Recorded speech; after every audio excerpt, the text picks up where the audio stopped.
Good morning, parents. This is another parent informational video that I wanted to post to clarify a few things, again, to put your concerns at ease and just give a little bit of an update, touch base with everyone to see how it's going.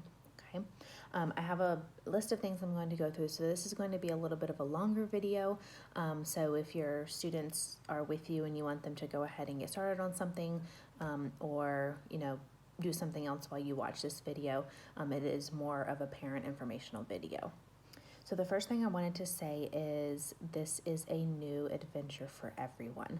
I have a couple parents who have reached out, just a little bit overwhelmed with the transition and trying to figure out the online platform and how to download assignments, how to upload assignments, all these different things. So I just want to take a minute to say, give yourself grace. That was something that admin had emphasized to teachers and parents, and I expressed in my video on Sunday. Give yourself grace, give your students grace, give teachers grace. Everybody is learning right now. This is new for everybody. So don't get overwhelmed. Don't put too much stress on yourself or on your students during this time. We're all going through a learning curve, so we're all adjusting. Give yourself time. It's okay if things are not turned in the day of. It's okay if you are struggling with trying to figure out how to work at home schedule with homeschooling schedule. All of those different things are big factors that go into trying to make this transition. So don't stress yourself out. Don't get overwhelmed. If you get overwhelmed, take a break, step back, give yourself time, give yourself space, give your children time and space. Just take a break and come back to it later. It really is not a hard and fast deadline. It's not a hard and fast schedule. This is all about flexibility. Flexibility with timing, flexibility with schedules, flexibility with home lives. So don't think that if your child doesn't finish something and it's not turned in at the end of that day that I'm going to, penalize them for that. It's okay. This, like I said, this is a learning curve for everybody. So I wanted to emphasize flexibility in this schedule. I did say I would be collecting things by about 7:30 each night. That was more of a guideline to say, if your children haven't finished it, you need to wrap it up, and if you want to email it to me throughout the evening, that's okay. As soon as my daughter goes to sleep at 7 is when I hop on to get a lot of work done, which is why I said 7:30. So that gives me a little bit of freedom to go through and check all of those assignment submissions. But if you didn't finish the activities for that day, that's fine. Turn them in the next day. If you don't finish them the next day, that's fine. Turn them in at the end of the week. If you want to just make sure your student has everything done by Friday or Saturday and send it my way, that's fine. My main concern is that they are learning, that they are exposed to the material, they're practicing the material, and that's why the assignments are there. But again, if you don't finish it on time, that's okay. Just submit it whenever it's done. If you have extenuating circumstances, I know I've heard from a few parents about really, really extenuating circumstances that are causing even more of a strain on this online learning. If that is your situation by any means, please reach out to me and let me know. We can always try to accommodate and make accommodations for you to make this an easier transition for you and your students. Okay. Another thing I wanted to talk about was the schedule that I sent out, the homeschooling mock schedule. That was just a suggestion. I said that in my video, in my email as well. You do not have to follow it by any means. Make it work for you. If you need to move subjects around, if you need to move timings around, you don't have to follow that schedule by any means. You also don't have to do everything on that schedule. At the top of that schedule, there is an area that explains the bolded things or requirements or the expectations for that day. And then the other things that are not bolded are just suggestions. They're additional things. They're supplements if your child needs more, if your child wants more, if your child finishes early and you need to get some work done at home, things that they can work on to keep them engaged, to keep their mind stimulated, but they're not required by any means. Those are all merely suggestions, okay? I will also send out a follow-up to that schedule and kind of a follow-up to everything that we've been doing this week. It will be an outline for the entire week. And the way I've done it, I wish I could hook this up to my computer somehow to show you as I'm talking about it, but I'll email it so you'll see. The way I set it up is a chart that lets you know the subject, what your child has to do for that day in a very simple list format. So say for example, for Saxon it says watch video lesson, complete ER chart. So it's very basic to keep it very, very simple. Then there's a box that lets you know if it's something that needs to be submitted or not. For example, videos obviously don't need to be submitted, they just have to watch them. Certain Saxon activities have to be submitted, so it'll say submit next to that. And then the last box is an area for you to check off, or for your student to check off when they have completed it. So it's a really easy way to keep record of what is required each day. And like I said, it goes out through the end of the week. I have now uploaded all assignments in every single team or subject area for the entire week, so you can look out to see what is coming. The only thing that's not uploaded is read alouds for reading and one math tutorial video that's coming for parents. So those are the only things that are not uploaded as of now. All the other assignments are uploaded. So you can kind of peek ahead if you want to go ahead. I spoke with one parent who was at night after her child went to bed. She was downloading all of the documents that I had already posted and then printing the pages that were needed for the next day. And she kind of had them all laid out and organized so that the next day she could just say, okay, this is what you need for this assignment. This is what you need for this assignment. And I think that's a really great idea, a great option if that's feasible for you.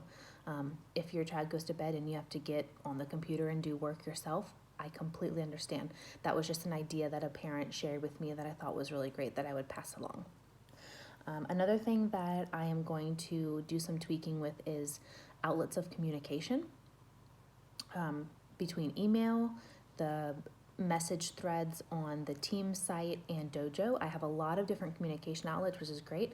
I love being connected with you, but it's a lot. It's a lot to filter through, to cipher through, and I know it's a lot for you as well. So what I'm going to do is I'm going to designate email for assignment submissions for now. I am working to set up assignment submission on Teams, but I'm trying to figure out a way to do that that's very simple for you and simple for me as well to keep track of each assignment. But until I get that set up, for right now, I want you to go ahead and designate emails for assignment submissions, and that way I know all the emails I'm receiving are things that your children have completed that I can go ahead and check off. Dojo is great for quick messaging.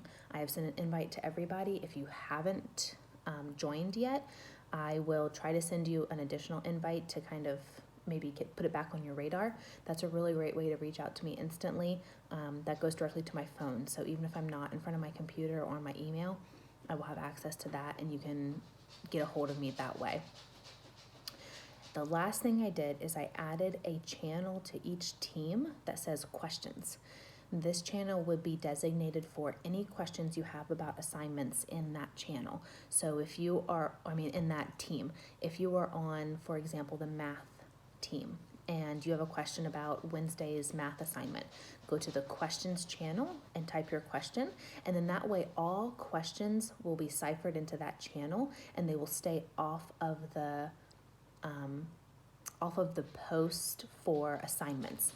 That way assignments won't get lost in the clutter of questions that you are posting or your students are posting about the assignments.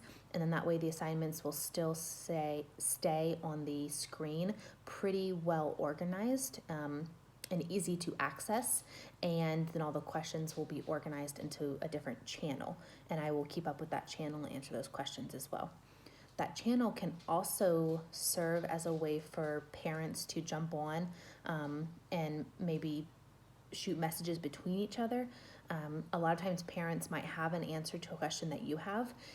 So if you see a question that someone's asking and you either just talked to me about it and you got the answer, or maybe it was like a technical type issue that you figured out the answer for, and you were able to work through it, go ahead and reply to the other parent before I can even reply. That's a great way for parent-to-parent collaboration. Like I said, this is all about teamwork, working together to make this as easy as possible for everyone. Let me see. Let me go through my list. think that's all I wanted to touch base on for right now. Oh, one more thing. If you email me submissions of assignments on my email, and I don't respond, that's okay. You have to just remember that I am getting assignment submissions for all 20 students, and so I might not be able to respond to every single one. As you send them to me, I am looking over them. I know I've shot little messages back to a couple of students. I'm giving a little bit of feedback. If I notice anything that really stands out to me, like an assignment that maybe isn't done correctly, or it seems like maybe your child misunderstood or is struggling with a concept, of course I will email back and provide feedback. But otherwise, it might just be one where I do a quick check and then check it off for your student, but I don't always respond. So know that that's okay. Kind of like that no news is good news policy. Sometimes it's okay if you don't hear from me. I think that's it for now. I do want you to, in the reply area for this video, for this post, I want you to reply with any other concerns you have, or questions that I didn't address in this video, or maybe something you think would be beneficial for the good of the group. You can do that in the reply section as well. But hopefully this eased some of your concerns or answered some questions that you were having about this whole process and this whole platform. My main message that I want to convey right now is it's okay. Flexibility is key right now. We're all adjusting, we're all learning new ways of life, basically. So I want you to take it easy on yourself. Don't get too stressed out. Take it easy on your kids. And if everyone just needs a break, take a break, go outside. Hopefully you'll see some chalk art. Hopefully we'll have a few friends that are able to do that today, just to bring some positivity and joy to a pretty stressful time in society right now. So I don't want this to cause any additional stress. I really want you to feel at ease and know that we will figure it out together, and there will be speed bumps and hiccups along the way, and that's okay. We'll get there. We'll work together, and your students will be just fine. I hope everyone has a really great Wednesday. Bye.